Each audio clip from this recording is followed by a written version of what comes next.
BFM Business, BFM Crypto, la chronique. Et on vous retrouve, Antoine Rigaudry, en direct d'Euronext. Sur les cryptos, c'est pas la même ambiance que sur les marchés d'actions. C'est pas terrible, notamment le Bitcoin.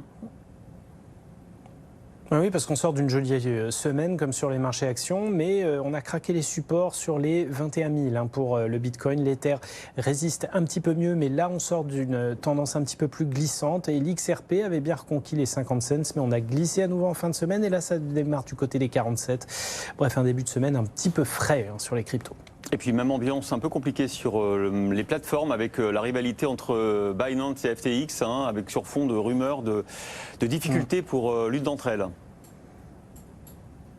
Oui, des rumeurs qui infusent sur les marchés d'éventuelles difficultés, voire d'insolvabilité de l'écosystème FTX, Alameda, la plateforme et le fonds de Sam Bankman-Fried.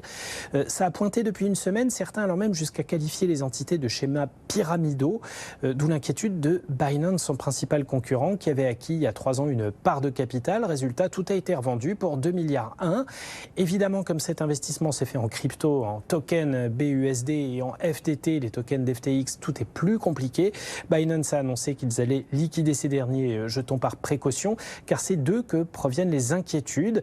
Les observateurs estiment que tout repose sur ces fameux jetons FTT qui constituent le principal trésor de guerre d'FTX. Si tout le monde se met à les retirer en même temps, le groupe risque une catastrophe, car personne n'est capable de déterminer quel est leur véritable poids monétaire. Le fonds Alameda se veut rassurant, assure que le groupe repose sur des actifs solides et tangibles, autres que ces jetons, et propose même d'en racheter certains, mais il est clair qu'il y a là une véritable crise de confiance qui semble s'installer et qui va obliger Sam Bankman-Fried à réagir.